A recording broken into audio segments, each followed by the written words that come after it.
Welcome to my podcast, Cool Down with Abhay, where I bring in different people from the sports industry to come and engage in conversation with me so that you and I can learn more about the Indian sports ecosystem. Let's get right into it. So, hey guys, welcome to this episode of Cool Down with Abhay. I'm very excited about this episode because, as a BFC fan, this is a really exciting moment for me.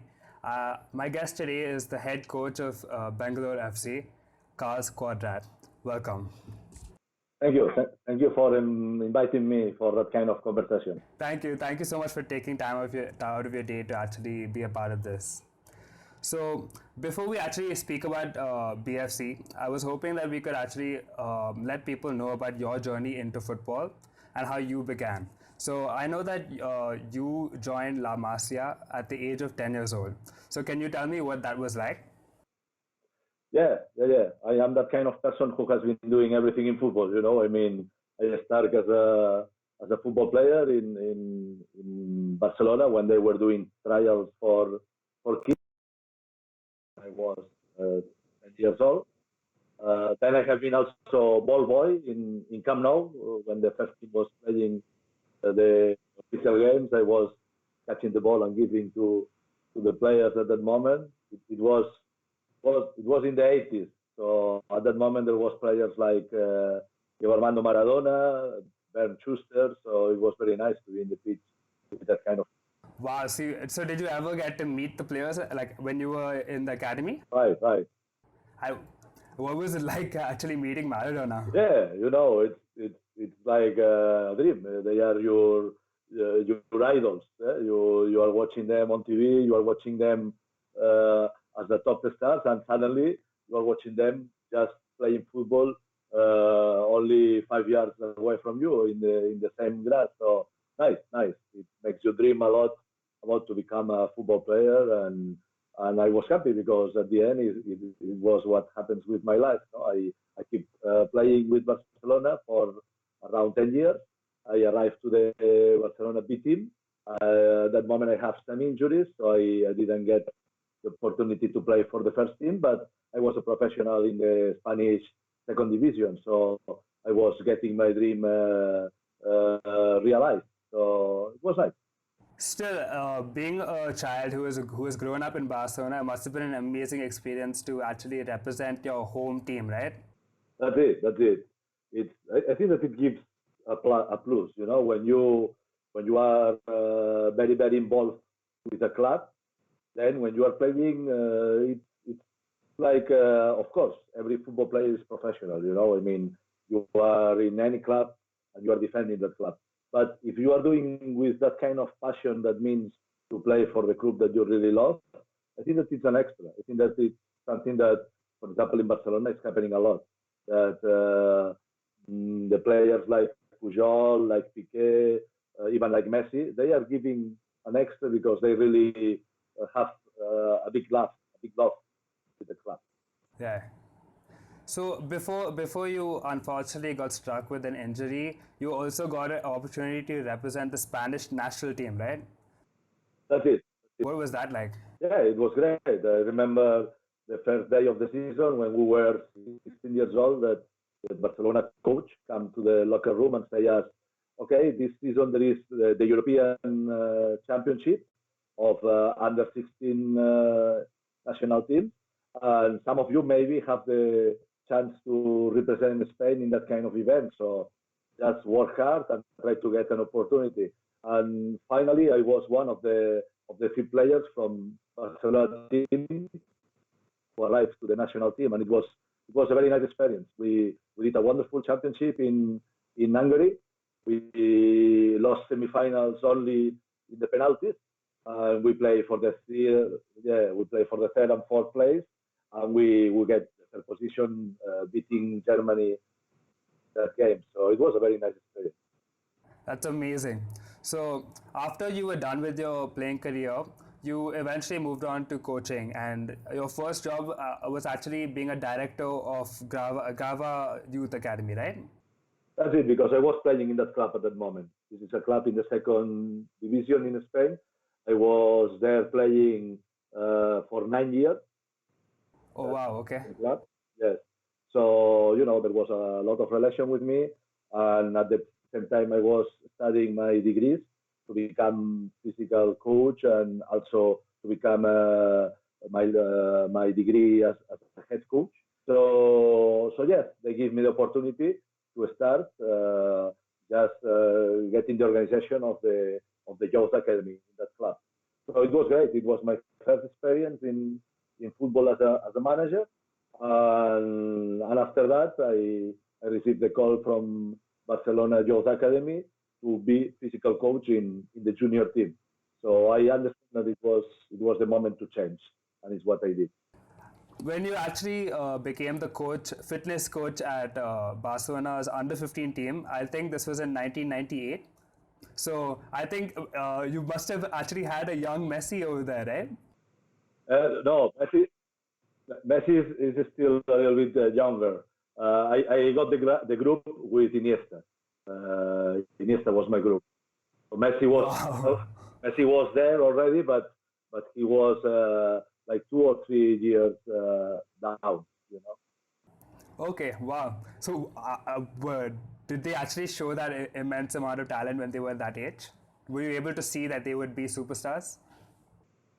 Yeah, the only thing is that he was a very, very little kid, you know, that guy, Messi, Iniesta, all these guys, they were very, very little. So it was very interesting the way that the club was helping them to develop and to get the physical parameters to be competitive in the top football. And I think it was a special moment in football history that this kind of guys with not a very, very high physical conditions can become the players who are the best players in the world. You remember, I think it was in 2012 that the three best players in the world were the three products from La Masia. It was Xavi, Iniesta, and Messi.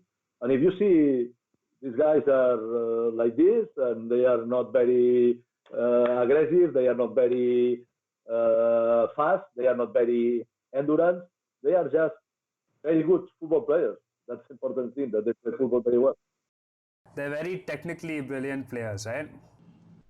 And also, what is very important in football is to take decisions. They take the right decisions at the right moment, and it's something very, very difficult to manage.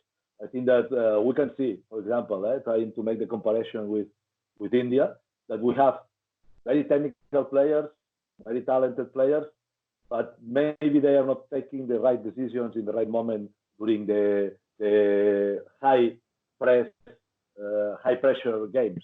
You understand me? That when you are in that kind of situation and everything is happening very fast, you have to be very good taking decisions.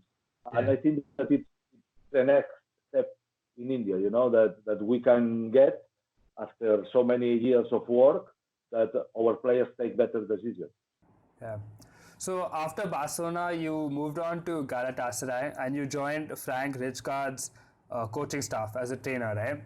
And I think that's also where you met Albert Roca for the first time. No, it was the first time that we worked together. But I met him in the university in Barcelona, so we know each other for a long, long, long time. In fact, it was Albert Roca who suggested Rijkaard to sign another physical coach, because when they start the preseason with Galatasaray, they find, you know, Galatasaray is a giant. It's a very, very big club. When they arrive to Galatasaray, they see that they have 40 players with contracts. So they have to work with a huge group of players. They had 40 players. Yeah, it happens in football sometimes. There is clubs that have a lot of money and they try players. Players are not working good enough, so they go for another option. And it was that kind of crazy situation. And Alberto talked with Frank and say, I know a physical coach who is very good. He knows a lot about football. He can help us in that kind of moment. And it was for me the starting to work with Rijkaard. So when Albert Roca actually got the opportunity to become the manager, he chose you to be his assistant. And that was your first experience as an assistant manager, right? What was that feeling like, and how did you approach it? Yeah, I think it was a natural situation. I mean, after to have a friendship for so many time, we know each other very well. So once Rijkaard decided not to be involved in football anymore, when he decides to stop to be coach, then Alberto, who was the assistant coach of Rijkaard, makes a step up and Yeah. he starts to be head coach. And yes, he asked me if I want to join him as assistant coach. And I also was feeling that it was a good moment for me, to stop to be physical coach and to go for the assistant coach. There is a situation that was happening that I was traveling in France in 2016, watching a Euro Cup game. I was watching in Italy. Iniesta was getting some tickets for me, so I went to the match in Paris, and I received a call from Galatasaray Yeah. because they were offering me to come back to be a physical coach. Wow. And I remember that I was talking with Albert, and I decided, Albert, you have been trusting me about to be your assistant coach. Now you have signed with Bengaluru in India as a head coach, and because you already have signed, I don't want to say you, okay, thank you, but I'm not coming with you. Yeah. So I decided to come to India just to help him. And the funny thing is that at that moment, Galatasaray, just 2 weeks later, they were playing against Manchester United, a friendly game, and it was Mourinho as coach in Manchester United. So for me, it was like, wow, I could be now playing against Mourinho, but I am here in India in another kind of project. But I was understanding that I was in another way. I was taking another road in football, and I'm happy because that road led me to become also head coach after 2 years, and also let me have big challenge like to try to be competitive in the Super League and also even reach the trophy. So it was nice. It was nice to put that kind of challenge in my way and to achieve that. So you mentioned BFC. So in 2016, you actually joined with Albert Roca as assistant manager. I was wondering, what was your first impression of the club? Over here, like my personal introduction into Indian football was Bengaluru FC, and I was so grateful that the club started. I was wondering what your first impression of the club was. Yeah, we have to be honest. We have to be realistic. When you come from Europe and from big clubs like Barcelona or Galatasaray, it shocks. It shocks when you arrive to India and you see the football stadium that we have to training in Bangalore, with a very, very bad artificial surface for training. Yeah. When you see the locker rooms, they are miles away of the standards that we have in Europe. So it makes you get worried. Of course, you get worried about how we are going to work here with that kind of conditions. But at the same time, when you know the people in the club, when you see how they try, believe me, they do miracles. People in the office, the people in the management, the technical staff. I think that they do miracles in Bengaluru to get things happening and to provide you the right conditions to do the job.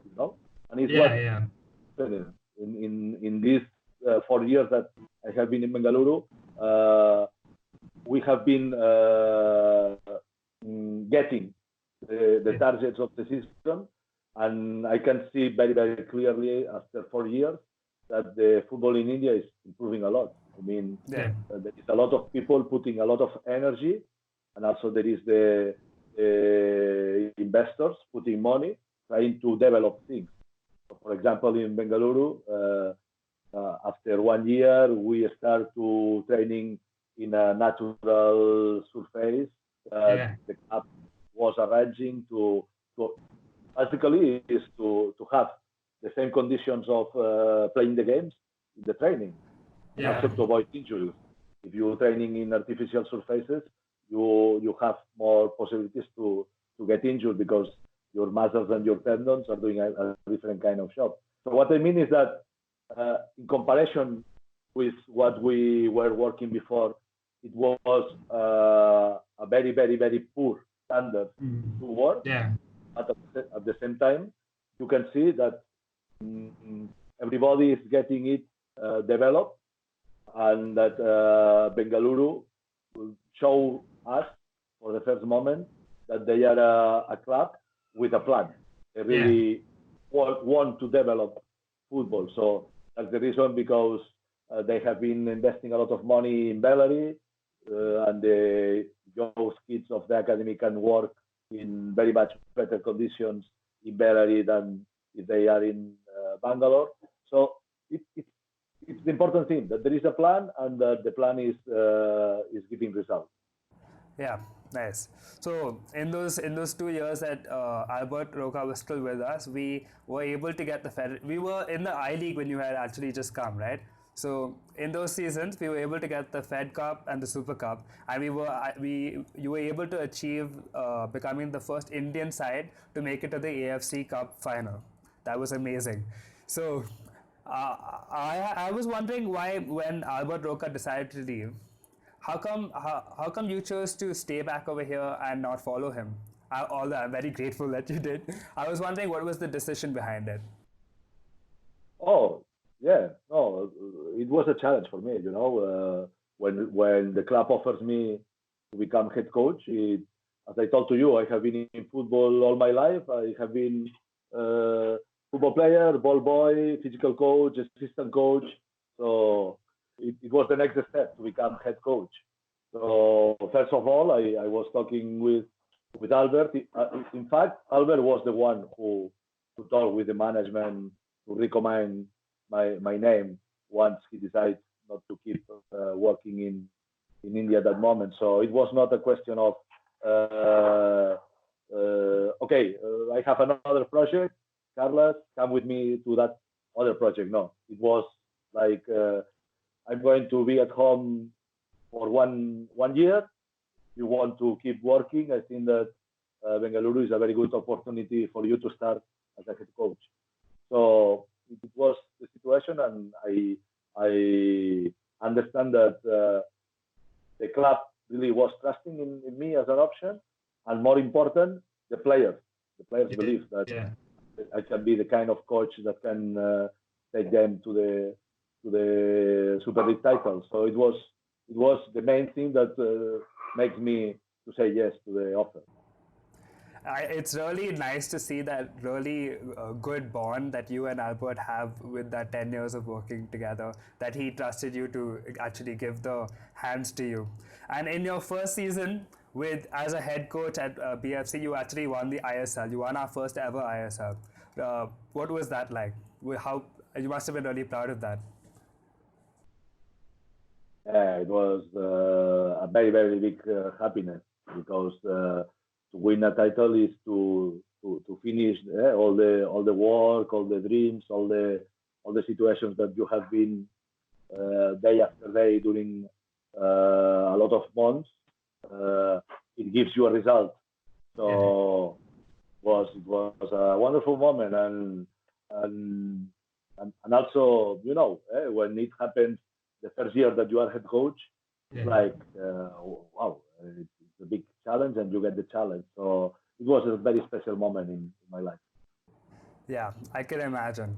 And in the most recent season, we made it to the playoffs once more. But unfortunately, in the second leg versus ATK, the odds were against us and we lost. But if you could summarize the season that just went by, well, what are the takeaways that you got from it?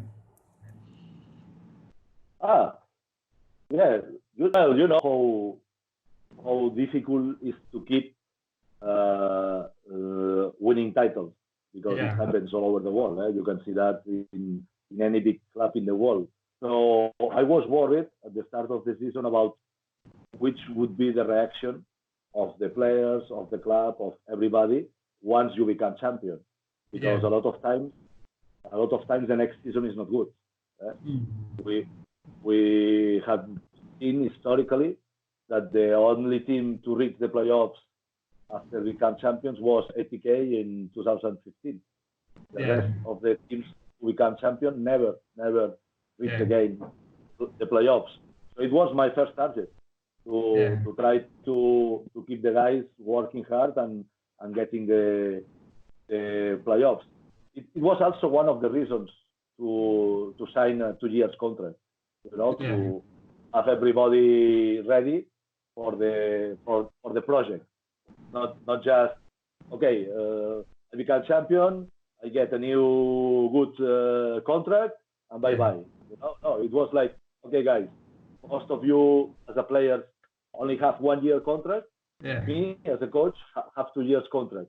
So to keep working with the club and to keep achieving success, we have all together to go for that kind of good season to renew contracts for all of us. So you know that we start the season with two important decisions. That it was to get a new contract to Miku and to Cisco, that they were part of our offensive game. But at the same time, we get some new transfers and we try to compensate that kind of position. But unfortunately, I think that we played very good 3 games, the first 3 games of the season. I think that we really were at the same level that we finished the season, but we get only 3 points from 9. But it's part of the football. I think that it was an important moment of the season because, there was a lot of talkings at that moment about, it's not the same team, blah, blah, blah. But it's not real. It's not real. We created the chances. We were playing really, really good football, and we were deserving 4 points. Remember that we lost in Goa 3 points. That was a game completely for us. We really were very, very superior to Goa in possession ball game, in chances, everything. But we were unfortunately conceding a penalty in the 92 minutes, and we lost the victory at that moment. But what I mean about that is that the team was strong enough to fight about that kind of situations and finally to reach the playoffs. So I think that we have to be really, really happy about how the team was managing during the season. And then, of course, we don't feel happy about not to reach the final. But if you see the game, it was that kind of big games that sometimes are playing for you and sometimes are playing against you. It was a really good. It was a really good match, that second leg, and I was so optimistic when we won the first leg, and I watched it with a bunch of my friends and we were cheering it on, and it was just hard luck. Well, in football you have seen so many things that I was trying to talk with my players about what we are going to find in Calcutta, because you know that if you arrive to the last moments of the game only with 1 goal difference, the atmosphere, the supporters pushing are going to help the other team to reach the target. It has been happening also in Cantiriba. We have wonderful supporters, and the finals playing at home, they always have giving us an extra, and we have been getting the result also because of that emotional moment that is happening in the stadium. So we know that in Calcutta, we should try not to arrive to that moment of the game, that kind of conditions. And unfortunately, there was little things happening that put the other team with that result. We won from them. But even with that result, we were only 1 goal away of the final, and we created the chances. If you remember, we have the very clear chances of Juanan with the heading, of Prater in front of the goal, 1 against 1 with the goalkeeper. So I think that we were very close of the final, very, very, very close. But you have to. I think that it makes you grow up as a club when you are in that kind of games. I am a very fan of Barcelona, and I remember when Iniesta scored the goals in Chelsea, it was 0-1 and led Barcelona to reach the final of the Champions League in 2009. It was a kind of situation that it was like a penalty kick. I mean, only one good decision of the player take you to the final or not. Yeah. So it was the same for us in Calcutta. It was a good decision of Williams with the heading taking 80K to the final, or it was a bad decision from Freighter getting us out of the final. It's football. It happens. Yeah. So I want to talk a little about the fans. Bangalore FC is very well known because of the amazing fanship that is followed by the club. The West Block Blues are known all across the country, and you have a great relationship with the fan club as well. We've seen videos where you have joined them in the stands, where you're cheering with them at the stands, you're doing the Viking claps with them and everything like that. So can you tell me what your relationship with the fans means to you? From the first moment that we arrived to the club in 2016, we feel that the guys were really supporting us. It's amazing. It's amazing. Albert was always making jokes to me about, wow, I think that you are the only assistant coach that everybody in the stadium is clapping you and saying your name to answer with a hello, you know? Yeah. It's special. I think that the way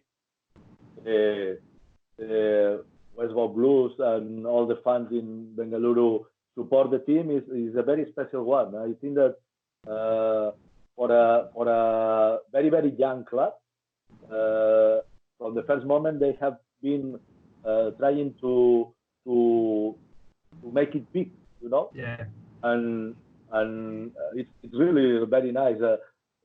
But when I was with the suspension last week, I just have the feeling to go up to the stands to share a moment with them and to say thank you to them, because it's amazing. It's amazing the way they support us game after game after game. Yeah. So I think in actually 2 or 3 weeks you're going to be celebrating your 2-year anniversary as head coach with BFC. So how are you going to be celebrating that, and what are you looking forward to in the future, in the coming season? Yeah, I think that the worst way to celebrate things is working and trying to keep the standard. Is what I'm going to do. I am here doing scouting in Spain, watching videos, trying to prepare the next season, and I'm very happy that with this thing that's happening all over the world with the coronavirus, and it looks that every business situation is getting stopped, but it's not happening with Bengaluru. Our guys are not going to the office, of course. Our guys are just working from home in the management and staff situations. But even like this, we were able to sign Dimas and Eric during the last week. Yeah. So it means that we are still working in the project, and I'm very happy that these players, they have different offers in different clubs, but they prefer to keep doing the work with Bengaluru because they feel that we can keep reaching titles. So I'm very happy. I'm very happy that Bengaluru believe in the way that we are working and believe in the group. And if you see, I think that Goa, for example, Goa is a fantastic club, and they have been playing wonderful football during last season. But a club with a very good coach like Lovera and very good players like Paul, the Who, Coro, Eduvedia, Hugo, and the Indian players, of course, Mandar, Lenny, Awaz. All these been doing wonderful football for the last 2 seasons, but they have not become Super League champions. Yeah. The project for them is ended. I mean, it's changing. Yeah. I wish the best for Goa, and I hope that in Champions League they can represent the country very well. But the project that they have now, it's finished because they are going to change players, they are going to change coach, and this great group of talent players, they have not achieved the Super League. What I mean with that is that we in Bangalore, we have achieved Super League, we have achieved the Federation Cup, we have achieved the Super Cup with that core of players. And that core of players still are going to try to achieve more things with the team. I think that it's very important. I think that it gives entity to the team. I think that it gives also a very good connection with the supporters, because we are making longer the life of a champion team. Understand me? Yeah.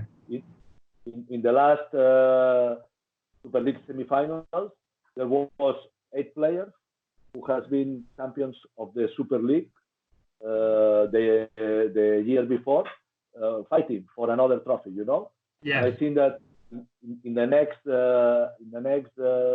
Super League 7th edition, we are also going to have 7-8 players, fighting for the title again, and it's very important. It's something special. Yeah. So I know you have to go soon. I have just one last question. You've been in India for 4 years now, and you've seen football grow over this period of time. Where do you see it? At what pace do you see it growing, and where do you think our future lies? Indian football. It's very important to keep with that kind of project for the next 10 years minimum. Yeah. Now it's going to be the 7th edition of the Super League. And of course, Super League is a great league. It's a very good format, good pitches. They take a lot of care about conditions of the pitches, and even us, we cannot training ever in Bangalore Stadium in Cantiriva because they won the pitch in really, really perfect conditions. And also, they are investing, the clubs, they are investing a lot of money, bringing good foreigner coaches, bringing good foreigner players. If we can keep that kind of standard, I think that we can see players that in 3-4 years they do a progression like this. It's happening with Nishu in our team. We get Nishu when he was a young kid, and he was having a lot of tactical mistakes in defense, in that kind of position, and he developed a great defender, and even he reached the national team. Unfortunately, we have lost him because the market is the market, and another team came with a huge economical offer, and the player decided to go for that kind of offer. But it's nice to see players like him developing so much in 4 or 5 years. It's the same with a lot of players in the country, with Papa, with Mandar in Goa, with Chwanti, that was doing a very nice season last season. I mean, when you put the money and when you put the right people working with the young talents are developing. But it's a question of keep constant with that kind of investment. If you start to change things, if you start to try to save money, to save energy, then you cannot get the result. Yeah. Well, thank you so much for taking time out of your day and being a part of this podcast. I think people who are watching are going to learn a lot about you and your journey from this conversation. So thank you so much for being a part of this. It was a pleasure for me to talk about football. Is always a passion. So Thank you so much for your calling. And please, everybody, stay safe at home and take care.